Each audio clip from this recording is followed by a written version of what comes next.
오늘 우리에게 주시는 하나님의 말씀 이사야서 1장 10절부터 17절까지 말씀입니다. 봉독할게요. 너희 소돔의 통치자들아, 주님의 말씀을 들어라. 너희 고모라의 백성아, 우리 하나님의 법에 귀를 기울여라. 주님께서 말씀하신다. 무엇하러 나에게 이 많은 재물을 바치느냐? 나는 이제 순양의 번제물과 살진 짐승의 기름기가 지겹고, 나는 이제 숫송아지와 어린 양과 순념소의 피도 싫다. 너희가 나의 앞에 보이러 오지만 누가 너희에게 그것을 요구하였느냐? 나의 뜰만 밟을 뿐이다. 다시는 헛된 재물을 가져오지 말아라. 다 쓸데없는 것들이다. 분향하는 것도 나에게는 역겹고, 초하루와 안식일과 대회로 모이는 것도 참을 수 없으며, 거룩한 집회를 열어놓고 못된 짓도 함께하는 것을 내가 더 이상 견딜 수 없다. 나는 정말로 너희의 초하루 행사와 정한 절기들이 싫다. 그것들은 오히려 나에게 짐이 될 뿐이다. 그것들을 짊어지기에는 내가 너무 지쳤다. 너희가 팔을 벌리고 기도한다 하더라도 나는 거들떠보지도 않겠다. 너희가 아무리 많이 기도를 한다 하여도 나는 듣지 않겠다. 너희의 손에는 피가 가득하다. 너희는 씻어라. 스스로 정결하게 하여라. 내가 보는 앞에서 너희의 악한 행실을 버려라. 악한 일을 그치고 옳은 일을 하는 것을 배워라. 정의를 찾아라. 억압받는 사람을 도와주어라. 고아의 송사를 변호하여 주고 과부의 송사를 변론하여 주어라.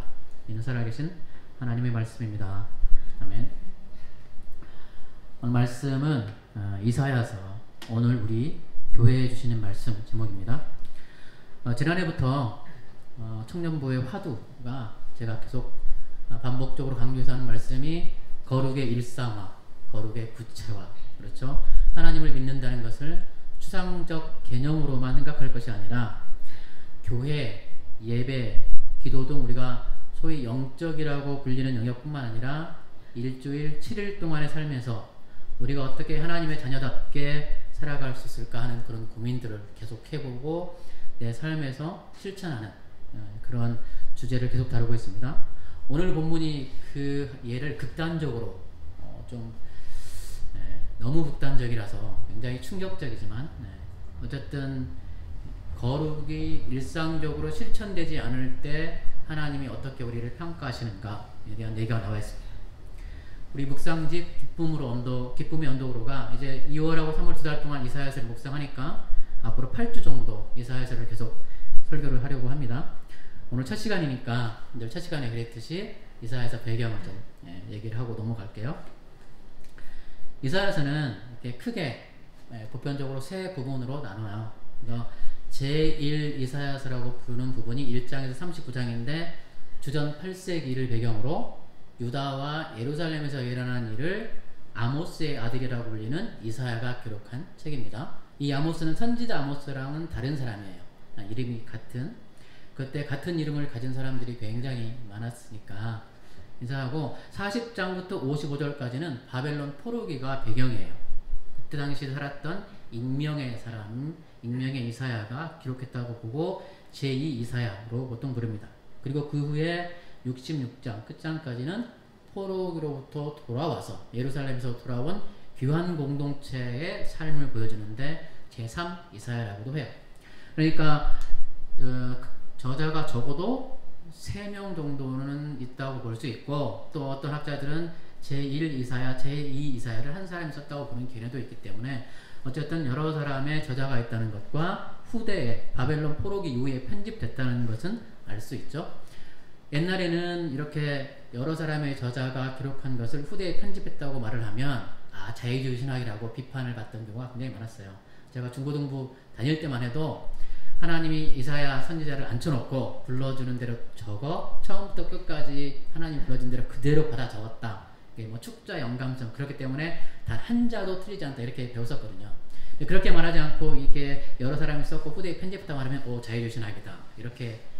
성경은 하나님의 감동으로 된 책인데 어떻게 사람들이 편집하느냐 이렇게 지적이 있었는데, 지난주에도 말했듯이 여러 저자가 쓰는 과정에 하나님이 감동을 주셨고 성령의 감동으로 됐고, 후대 편집하는 분에게도 성령의 감동이 역사하셔서 편집하는 분도 성령의 이끄심을 받았고, 심지어 히브리어가 헬라어, 라틴어, 독일어, 영어, 한국어로 번역되는 모든 과정에 성령의 도우심이 있으셔서 성령의 감동으로 됐고, 오늘 우리에게 정경이 주어졌어요. 이 성경이. 그러니까 우리가 읽는 이 성경이 우리 손에 주어지기까지 이 모든 과정에 성령의 역사하심이 있었다 이렇게 볼 수가 있기 때문에 이것은 하나님의 말씀으로 권위가 있다. 적어도 우리는 하나님의 말씀으로 의심하지 않고 정경으로 받아들인다 이렇게 할 수 있습니다. 그렇기 때문에 이사야서에 여러 시기가 등장하고 여러 저자가 등장하지만 완결된 우리가 갖고 있는 최종 형태의 이사야서를 관통하는 전체적인 메시지 주제가 중요하다. 무슨 말인지 아시겠죠? 이렇게 다른 저자와 다른 시대를 한 곳에 묶어놓은 이유는 이사야서를 관통하는 통일된 주제가 있다 이렇게 볼 수 있어요. 그것을 우리가 이사야를 보면서 캐치해내는 게 중요합니다. 그러다 보면 이사야서가 어떤 시대에 어떤 배경으로 쓰여졌는가 좀 알 필요가 있는데 1장 1절에 나와요. 우시야, 요담, 아하스, 히스기야 왕 시대에 이사야 선지자가 활동을 했고 우시야 왕이 죽던 해 그러니까 BC 주전 742년에 이사야가 부름을 받고 선지자 활동을 시작했다고 보고요. 그리고 36장 39장 보면 아수르 왕 사네립이 예루살렘을 포위하고 공격하던 때 주전 701년 이 장면도 나오거든요. 그러니까 742년부터 701년까지 보면 적어도 40년 이상은 이사야가 남유다에서 활동을 했다. 선지자로 활동을 했다. 이렇게 볼 수 있고 그리고 어떤 학자들은 50년 이렇게 보기도 하고요. 심지어 그 한국 감리교 홈페이지에 가보면 이사야가 므낫세 왕 BC 680년까지 활동을 했다 이렇게 보기도 해요. 그렇게 되면 60년 이상 선지자로 활동을 했다고 보는 사람도 있는데 어쨌든 최소한 40년 이상은 선지자로 활동을 했다. 그래서 이렇게 보면 좋을 것 같아요. 주전 742년부터 주전 702년까지 약 40년 정도 유다와 예루살렘을 배경으로 활동을 한 걸로 나와 있습니다. 우시야 왕은 16살에 왕이 올라서 52년간 다스린 걸로 성경에 기록되어 있습니다. 역대하 26장이 우시야 왕에 대한 기록이 나와요. 우시야는 그 아버지 아마시아의 모든 행위대로 하나님 앞에 정직하게 행했다고 되어 있고요. 그리고 스가랴, 하나님의 말씀을 잘 알았던 스가랴가 살아있는 동안에는 하나님의 말씀 앞에 정직하게 행해서 하나님이 그에게를 형통하게 했다 이렇게 나와 있어요. 그래서 하나님이 형통하게 하셔서 나라가 굉장히 부하고 강해졌어요. 우시야 왕 때 역대하 26장을 제가 약간 요약을 해봤는데 이렇게 되어 있어요. 아스돗 땅과 블레셋 땅에 성읍을 건축하고 블레셋 구르발에 관하는 아라비아 사람들 마온 사람들을 치게 하셨고 암몬이 조공을 바침으로 강성해져서 이 애굽까지 우시야 왕의 이름이 알려졌고 예루살렘 성을 견고케 하고 광야에 망대를 세우고 물 웅덩이를 많이 파고 가축을 많이 갖고 농부를 많이 해서 농사 소출이 많았고 군대가 강해져서 군사가 30만 5천 명의 용사들이 지휘하는 아주 부국 강병을 이루던 나라가 된 거예요. 남유다는 아주 작은 나라였어요. 2지파잖아요. 유다와 베냐민 지파. 북이스라엘은 그래도 10지파가 있어서 크고 강한 나라였는데 남유다는 하나님이 예루살렘 성을 중심으로 그들이 하나님께 예배하고 신실했기 때문에 특별히 복을 주셔서 나라가 버텼던 거지 나라 자체가 강하진 않았어요. 그 작은 나라에 용사가 30만 5천 명이 되었다는 것은 굉장히 부국 강병의 시대를 누렸다 이렇게 볼 수 있죠. 근데 말년에 스가랴 사후에 이 우시야이 교만해져요. 그래서 성전에 들어가서 자기가 직접 분향을 하려다가 분향은 제사장만 할 수 있잖아요. 분향을 하려다가 하나님께 혼나고 나병에 걸려요. 그래서 그때부터 예루살렘 별궁에 갇혀서 혼자 지내게 되고 그 아들 요담이 섭정을 하면서 나라를 다스려요. 요담은 25세의 왕위에 오르죠. 우시야 다음에. 그리고 16년간 다스리는데 요담 이야기는 역대하 27장이 나오는데 여호와 보시기에 정직히 행하였으나 성전에는 들어가지 않았다 이렇게 기록되어 있어요. 성전에 들어가지 않았지만 하나님 말씀에 순종해서 여호와 보시기에 정직히 행했고 산당은 제거하지 않았다 이렇게 나오고요. 하지만 백성은 여전히 부패했다 이렇게 지적을 해요. 그러니까 왕은 하나님 보시기에 정직했는데 백성은 부패했다. 이게 약간 분위기가 대비되죠. 이 부패했다는 단어는 노아 홍수 때 하나님이 세상을 심판하실 수밖에 없던 사람들의 부패와 같은 단어를 써요. 그러니까 노아 시대의 부패만큼 나라의 백성들은 부패했었다. 그 반면 요담은 주 그의 하나님 앞에서 바른 길을 걸으며 살았으므로 점점 강해졌다 이렇게 나와요. 그러니까 요담이 하나님 앞에 바른 길을 행했으니까 나라는 강해졌고 나라는 점점 부하게 되었어요. 그러니까 사람들이 그 부를 누렸겠죠. 왕만 부자가 되고 백성들은 가난해졌다가 아니라 왕이 잘했으니 나라가 부해졌으니 백성들은 부자가 되었어요. 근데 부자가 된 백성들은 오히려 부패했다 이렇게 나오는 거죠. 이게 지금 어떻게 보면 모순인 것 같긴 하지만 우리에게 주어지는 부와 형통이 우리에게 복이 될 수도 있고 우리에게 오히려 악이 될 수 있는 그런 상황이 지금 보여지는 겁니다. 그래서 오늘 본문 앞장 1장 4절에 이 상황을 두고 이사야가 한탄하는 말이 슬프다 죄 지은 민족 허물이 많은 백성 흉악한 종자 타락한 자식들 너희가 주님을 버렸구나 이렇게 얘기합니다. 이스라엘의 거룩하신 분을 업신여겨서 등을 돌리고 말았구나. 참 무서운 얘기죠. 지금 부유하게 아주 강한 나라가 되어서 군대가 엄청나게 강해지고 나라가 엄청 부를 누리고 있는데 사람들이 이제 평안하다 하나님께 복받아서 우리가 평안을 누린다 이렇게 생각하고 있었는데 하나님은 선지자를 통해서 이렇게 무서운 말을 전하고 있는 겁니다. 1장 21절 우리가 방금 읽은 본문 뒤에는 그 신실하던 성읍이 어찌하여 창녀가 되었습니까? 그 안에 정의가 충만하고 공의가 가득하더니 이제는 살인자들이 판을 칩니다. 유대 예루살렘 백성들을 살인자에 지금 비유해서 말씀을 하는 겁니다. 우리도 경제 나라가 잘 사는 거에 굉장히 관심이 많죠. 사실 중요하잖아요. 우리도 경제가 굉장히 중요한데 정치 지도자를 뽑을 때 가장 중요한 이슈가 뭐냐면 항상 누가 경제를 살릴 것인가 이거잖아요. 한국도 그렇고 미국도 그렇고 한국이나 미국이나 얼마 전에 공이 경제를 살릴까라 기대하고 기업인 출신들 대통령들을 뽑았다가 나라가 만신창이가 되고 국론이 분열되어서 큰 어려움을 겪었던 바오가 있죠. 공의가 배제된 부만 추구하면 이렇게 된다는 것. 부, 사람들이 먹고 사는 걱정 없이 평화를 누리는 것 중요하지만 그러나 하나님의 공의가 배제된 채 부만 추구하면 나라가 만신창이가 되고 하나님으로부터 이 살인자들아 이런 규정을 받게 된다고 하는 것, 이걸 기억을 했으면 좋겠습니다. 경제 호황은 요담의 시대, 노아의 시대 부패했다. 하나님의 이런 심판을 받게 되었는데요. 하나님이 우리에게 주시는 두 가지 말씀, 정의와 공의, 계속 예언서에 반복되는 이 말씀을 우리가 기억하지 않으면 이렇게 된다고 하는 것. 오랜 번영을 해낸 부패, 교만이 이스라엘을 하나님이 이렇게 부르게 만들었고요. 은금과 보화, 마필과 병거가 굉장히 많았다고 그랬어요. 그러니까 이건 부의 상징이죠. 이들은 여호와를 떠나 교만했고 하나님은 이제 이들을 낮추기로 결심하셨습니다. 이사야서 6장에 이사야서 특이하게 앞에 말씀이 나오고요. 6장에 이사야의 소명이 나와요. 하나님이 이사야를 어떻게 부르셨고 이사야가 하나님 앞에 어떻게 예언자가 됐는지 나와요. 보통은 하나님의 예언자를 부르셔서 예언자가 어떻게 하나님 말씀을 대변하게 되는지가 나오고 그 다음에 상황이 나오는데 이사야서는 약 독특하죠. 6장에 보면 이사야가 하늘에 올라가서 하늘의 어전회의라고 불리는 하나님이 하늘에서 회의를 주재하시는 장면에 불려 올라가서 그것을 봅니다. 하나님은 이스라엘을 심판하기로 이미 하늘에 결정을 하셨어요. 회의를 통해서 이미 그것은 결정이 났고 이제 유다는 심판을 받게 되어 있어요. 그러면 이 심판의 소식이라는 것은 아주 끔찍한 재앙의 소식이잖아요. 바벨론이 와서 예루살렘을 쑥대밭으로 만들 거라는 소식을 이제 하나님은 정해놓으셨고 그 소식을 가서 전해야 되는데 이걸 누가 갈 것인가? 천사들도 제가 가겠습니다. 감히 나서지 못하는데 누가 말을 해요? 이사야가. 주님 내가 여기 있사오니 나를 보내소서. 그래서 이사야가 가잖아요.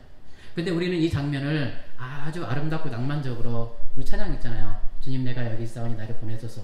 나의 마음 나의 몸과 다 드리오니 주여 이 찬양을 하는데 실제로는 이 심판의 결정이 나와 내 가족과 내가 사는 도시와 내 나라를 향해 결정된 것이라면 그래서 그 소식을 누가 가서 너희 가족에게 전하겠느냐 말하면 내가 그렇게 주님 내가 여기 있으니 나를 보내소서 나의 마음 나의 몸 나의 정성 다 드리오니 나를 써주소서 이렇게 할 수 있겠습니까? 아 하나님 저는 차마 그렇게 못하겠습니다. 이렇게 하는 게 맞죠. 그래서 예사야는 6장에서 하나님 거룩하다 거룩하다 거룩하다 하는 고백을 하고 앞에 1장부터 5장까지의 그 거룩하신 하나님과 그 거룩하신 하나님의 백성이라고 불리는 사람들이 얼마나 끔찍하게 타락했는지를 먼저 보여준 다음에 그래서 하나님의 거룩성이 부각이 되고 그래서 하나님이 이스라엘을 유다를 심판할 수밖에 없는 그런 상황들이 보여지는 겁니다. 지금 이렇게 사람들은 부와 번영을 누리면서 교만해졌고 하나님은 이미 심판을 결정을 하셨고 낮추기로 마음을 먹으셨어요. 그래서 이렇게 말씀하십니다. 2장에 그날에 인간의 거만한 눈처리가 풀이 죽고 사람의 거드름이 꺾이고 오직 주님만 홀로 높임을 받으실 것이다. 그날은 만군의 주님께서 준비하셨다. 모든 교만한 자와 거만한 자, 모든 오만한 자들이 낮아지는 날이다. 전에 없이 부강한 나라가 되었지만 가난한 사람들은 끼니를 입기도 힘들고 돈과 권력 앞에서 무참히 죽어나가는 세상이 되었어요. 지도층은 가난한 사람들을 학대했고 그들을 약탈하는 이들이 버젓이 일어났어요. 그리고 그 모든 일들이 합법적으로 자행이 되었어요. 그러니까 남유다가 예루살렘이 굉장히 부가 번영을 이뤘지만 그 모든 부와 번영이 모든 사람에게 혜택을 끼친 게 아니라고 하는 거예요. 부한 사람들만 끊임없이 부를 그리고 가난한 사람들은 끼니를 잊기 어려워요. 지금 이 시대에 지금 가장 큰 문제가 복음주의로 나라를 이끈다고 하면서 80년대 이후에 특히 이 백인 복음주의가 정치 권력을 잡으면서 이 나라에 나타난 현상이 뭐예요? 빈부의 격차가 전혀 없이 극심해져서 지금 그 상위 몇 퍼센트가 계속 더 확장해가는 부와 하위 대다수의 사람들이 점점 피폐해져가는 삶이 극대하게 지금 나타나고 있잖아요. 지금 우리 현생 이렇게와 크게 다르지 않습니다. 그럼에도 불구하고 전쟁과 상위 몇 퍼센트를 떠받치기 위한 대다수의 많은 사람들의 고통, 울부짖는 소리를 듣지 않기 위해서 이 화살을 어디로 돌리냐면 이게 다 이민자들 때문이다. 이게 다 불법 체류자들에게 들어가는 세금 때문이다. 그 사람들에게 화살을 돌리고 있어요. 실제로는 이게 다 상위 1%, 상위 몇 퍼센트를 떠받들어 주기 위한 시스템을 계속 구축하다 보니까 그러면서 그 사람들은 자기가 누리는 부가 바로 하나님의 은혜로 하나님 복으로부터 왔다고 얘기하는데 지금 이사야가 오늘 교회에 하는 말씀이 그게 아니라고 하는 거예요. 너희가 누리는 부가 오늘 끼니도 잊지 못하는 사람들에게 갖어야 할 것들을 주지 않기 때문에 누리는 것이고 너희는 내 은혜로 받았다고 감사하지만 나는 그 감사가 싫다. 너희가 내 은혜를 받았다고 교회 와서 그 돈으로 헌금하는 거 역겹다 지겹다 하지 말아라. 그 돈 가지고 와서 찬양 예배하고 새벽 기도하고 부활절 절기 지고 추수감사절 헌금하는 거 받기 싫다 지겨워 죽겠다 오지 말아라. 너희는 와서 나에게 예배하겠다고 하지만 예배당 뜰만 밟고 간다. 너희는 더 이상 나의 백성이 아니다. 너희에게 이제 심판이 내리겠다. 지금 이렇게 말씀하신다고 해도 하나도 어색하지 않아요. 지금 우리 교회가 유다의 이 시대보다 조금도 낫지 않다고 하는 사실이 가장 슬프고 두려운 사실이에요. 지금 예루살렘 성전에서 하는 얘기가 믿지 않는 사람들한테 가서 하는 얘기가 아니에요. 예루살렘 성전에서 하나님을 가장 잘 믿는다고 하는 사람들, 하나님께 복받아서 우리가 이렇게 부를 누리게 되었다, 평안을 누리겠다 하는 사람들한테 하는 얘기예요. 예레미야가 선포했던, 작년 예레미야 봤었죠. 예루살렘 성전 앞에 가서 성전 설교하라고 그랬잖아요. 이곳이 여호와의 성전이라, 이곳이 여호와의 성전이라, 여호와의 성전이 하는 사람들의 말을 믿지 말라. 실로가 무너진 것처럼 예루살렘 성전이 무너질 것이다. 예레미야가 이렇게 선포했잖아요. 그래서 사람들이 예레미야를 죽이려고 했잖아요. 이사야가 이런 말을 해서 사람들이 역시 이사야를 죽이려고 해요. 지금 교회에 나가서, 교회 문 앞에 가서 교회가 타락해서 하나님이 심판하실 겁니다 이렇게 하면 교회조차도 그런 사람들을 핍박하고 죽이려고 할지도 모르겠습니다. 너희 지도자들은 주님께 반역하는 자들이요 도둑의 짝이다. 모두들 뇌물이나 좋아하고 보수나 계산하고 쫓아다니면서 고아의 송사를 변호해 주지 않고 과거의 하소연쯤은 귓전으로 흘리는구나. 옛날에 고아하고 과부는 그 당시에 가장 사회적으로 가난하고 의지할 것 없는 사람들이었어요. 남자가 그 당시에 가장이 없으면 경제적 활동이 불가능했기 때문에 사회적으로 가장 힘없고 연약한 사람들의 대명사가 고아와 과부였잖아요. 지금 미국에서 이 시대에는 서류 미비자들, 의지할 것 없는, 법적으로 보호를 받지 못하는 그 합법이라고 하는 것, 이게 얼마나 무서운 건지요. 합법적으로 어떤 사람들을 배제하고 핍박하고 차별하면 이것이 불법적으로 사람들을 차별하는 것보다 훨씬 더 크게 악한 영향을 미칠 수 있다고 하는 것을 기억을 할 필요가 있습니다. 지금 서류 미비자의 훼손증, 특히 다카드리머들, 어렸을 때 부모랑 같이 왔는데 대학까지 다 나왔는데 신분 해결이 안 돼서 미래의 꿈을 이룬 사람들의 하소연증은 귓전으로 흘리는 이 교회들의 지금 하나님이 주시는 말씀이라고 생각을 하면 됩니다. 그 다음 요담 다음에 아하스 왕은 또 그나마 하나님의 길로 바르게 행하지 않고 바알들의 우상을 세웠다고 나와요.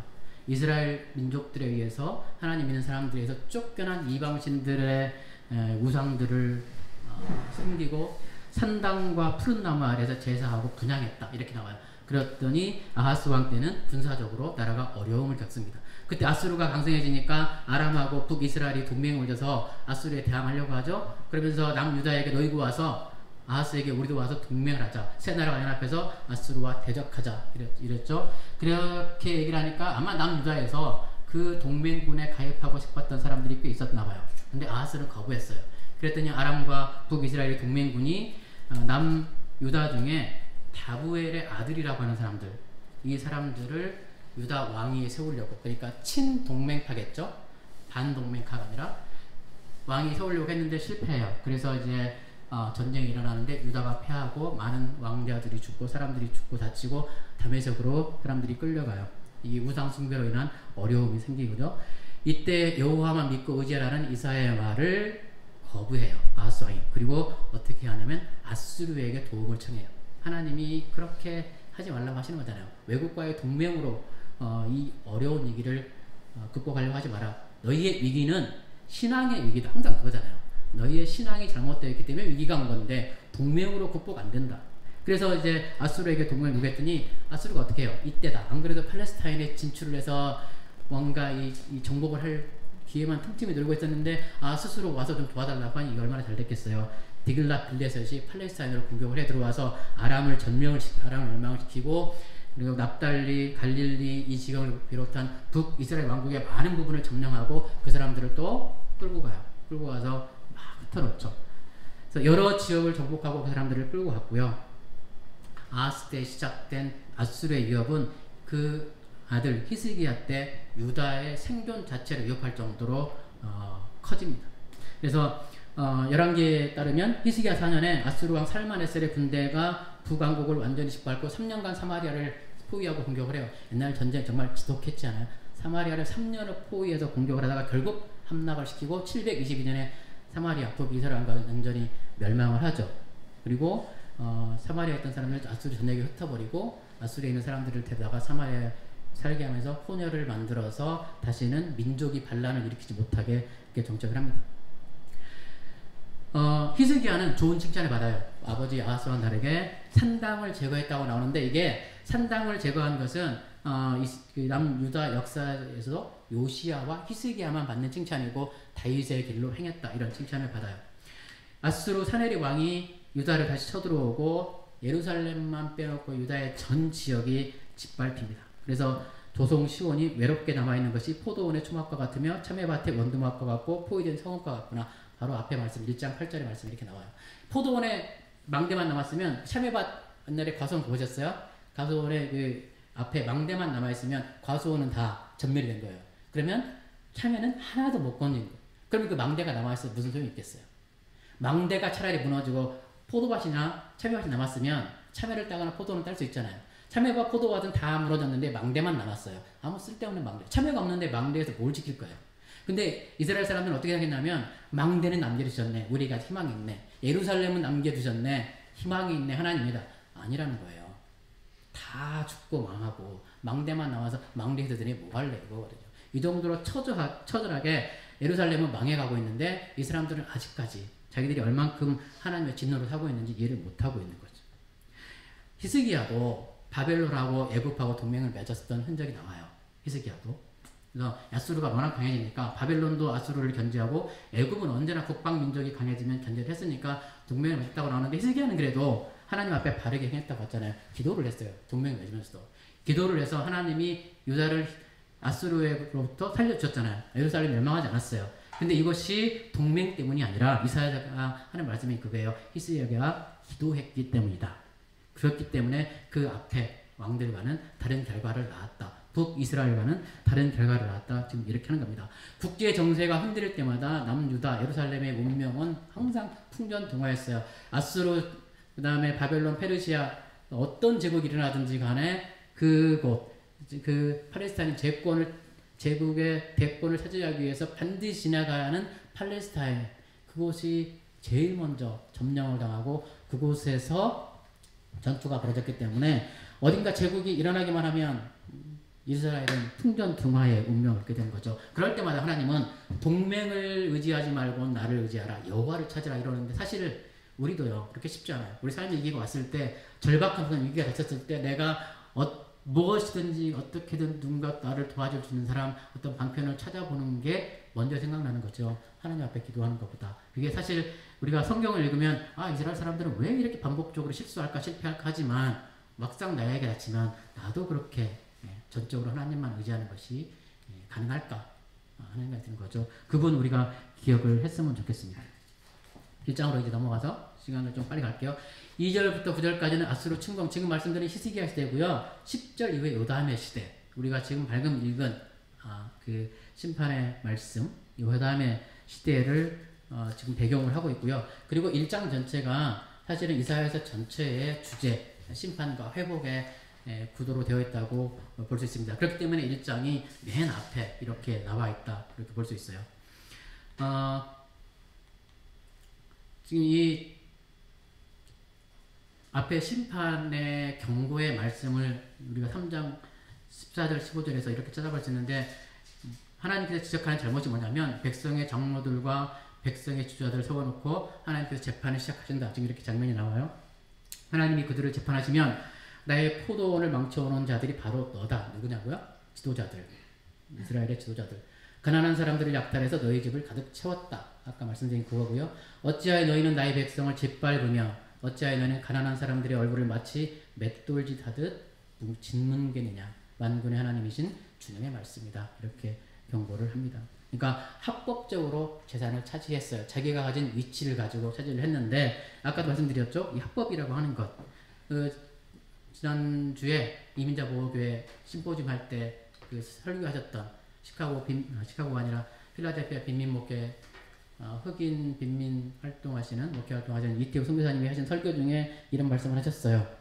지금 우리가 이민자 보호교회 하면 서류 미비자들 추방을 좀 막아주고 갈 곳 없는 그들을 도와주기 위해서 활동하는데, 정말 저도 많이 듣는 얘기인데 교회에서 이런 질문이 많이 나와요.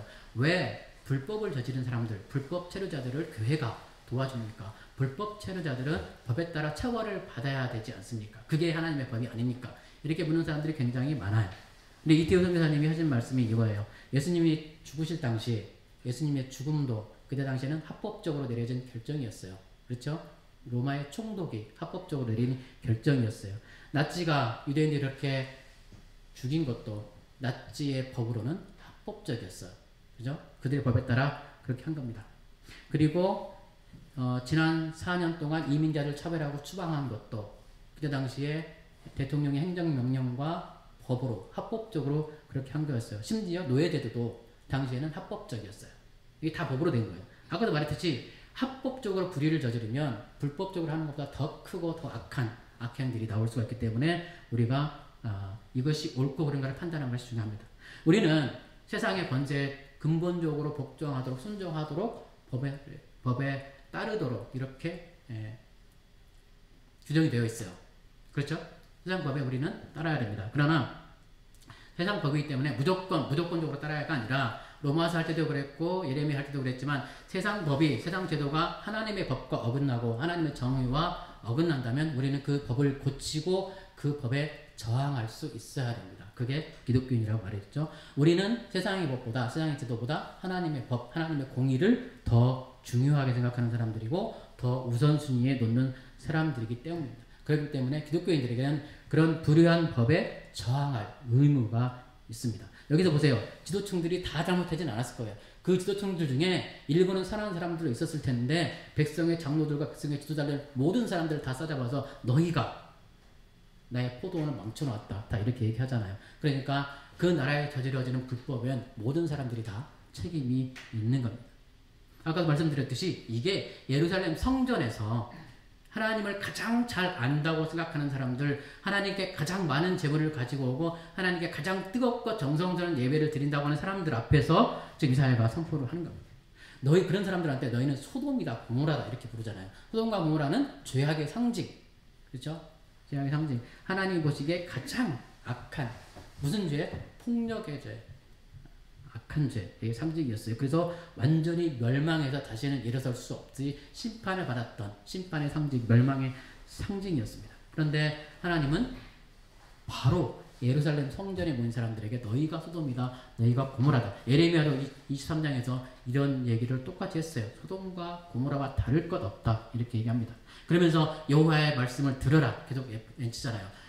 안 들었어요. 이사야도 실패했고 예레미야도 실패했어요. 그들은 하나님 말씀대로 선포했지만 그들이 기대했던 것 유다 사람들이 듣고 돌아왔느냐? 안 들어왔어요. 예루살렘이 결국 멸망했잖아요. 그러나 끊임없이 그들은 하나님이 주시는 말씀을 선포를 했죠. 왜? 하나님이 그들을 그렇게 부르셨으니까 했습니다. 그러나 우리 교회는 지금 어떻게 할 것인가?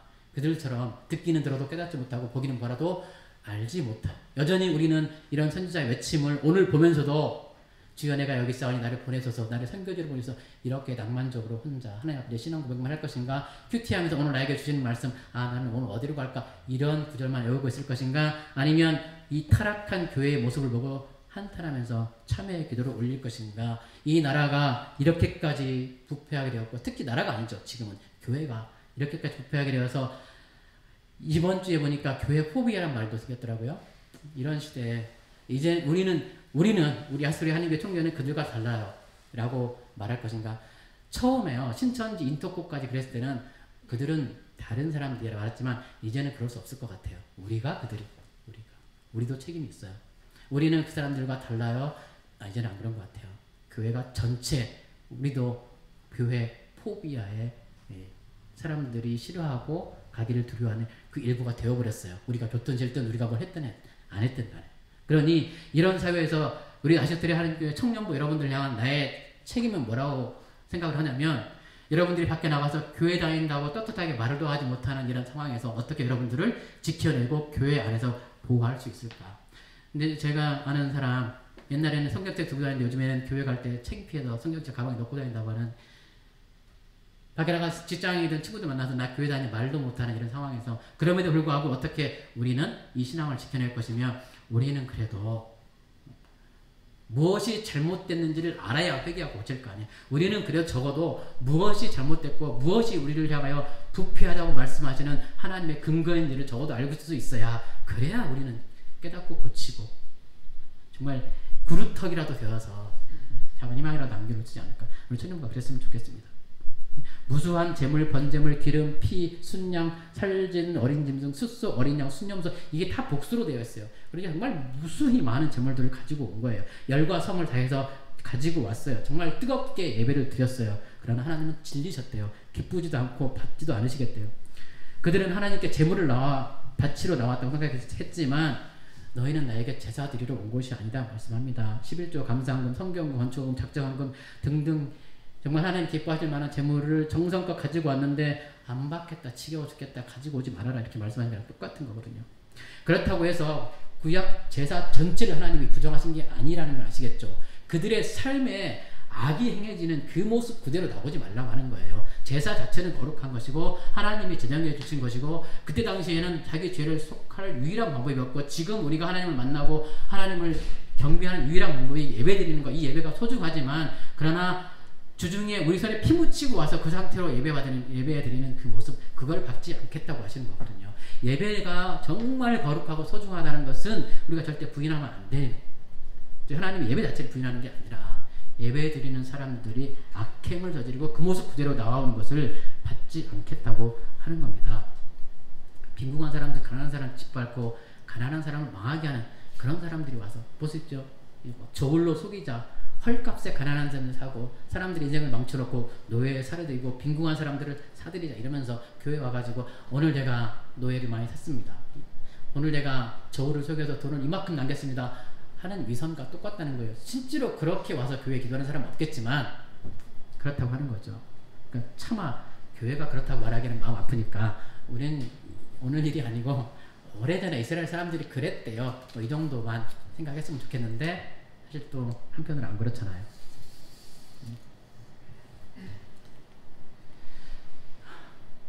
미가서의 말씀 무엇이 착한 일인지 주님께서 이 말씀하셨어요. 다 하셨죠. 우리에게 요구하시는 것은 공의를 실천하며 인자를 사랑하며 겸손히 하나님과 동행하는 거 아시고요. 우리 손에 피가 가득하다 씻으라. 16절 오늘 말씀 기억하시죠? 씻으라 하잖아요. 씻으라 뭐예요? 주중에 그 악행을 그만두고 가난한 사람 착취한 거 그만두고 손을 씻고 선행을 배우고 공의를 행하라. 새로운 제사를 드려라. 내 죄를 버리고 와라. 이겁니다.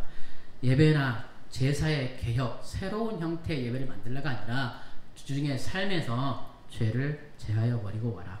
더 훌륭한 찬양단, 더 세련된 미디어, 더 많은 정서 이 있으면 좋겠죠. 저도 있으면 좋겠어요. 우리 청년부 이런 게 있으면 좋겠지만 그보다 더 중요한 거, 예배당 밖에 있는 사람들, 어려운 사람들, 팬데믹 상황에서 극심한 고통을 당하는 가난한 이웃에 대한 올바른 행실이, 이것이 우리 예배를 세련되게 아름답게 만들어준다. 이것이 하나님이 받으시고 기뻐하시는 예배를 가능하게 한다. 이렇게 말씀하시는 거고요.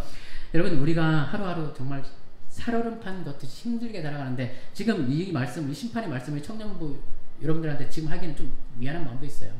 우리가 사실 이렇게 가난한 사람 핍박하거나 저울을 속이면서 남들을 착취하는 사람들은 아니에요.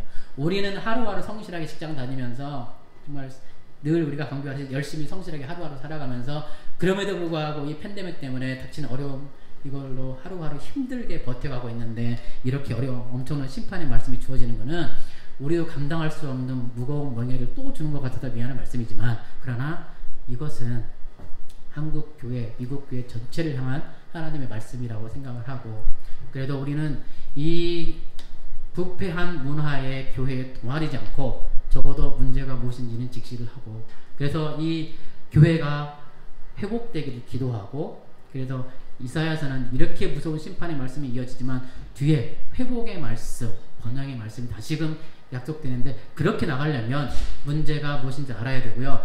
우리가 지금 하나님의 심판을 이미 정하셨다고 그랬죠. 이 심판이 없이 스킵하고 그 다음 바로 회복으로 절대 안 가요. 심판은 반드시 거쳐서 갑니다. 유다 사람들은. 그러면 우리는 이 교회가 어떤 모습으로 앞으로 하나님이 우리의 행하실 일들을 기다리고 만나고 기대하고, 그리고 어떻게 우리의 회복을 위해서 기도할 건지를 좀 통찰력을 가졌으면 좋겠습니다. 그래서 하나님이 주실 평화, 이사야서는 평화의 복음서이기도 해요. 평화로 가기까지 우리가 어떤 과정을 거쳐야 되는데 생각을 가졌으면 좋겠고요. 하나님이 원하시는 삶, 거룩의 일상화, 거룩의 구체화, 주중 5일 6일이 아니라 주 7일 동안 우리 삶의 구체적인 영역에서 우리가 어떻게 하나님의 자녀답게 살아갈 수 있을 것인가, 이사야 끝나는 동안 역시 계속 같이 고민했으면 좋겠습니다. 같이 찬양하고 함께 기도하겠습니다.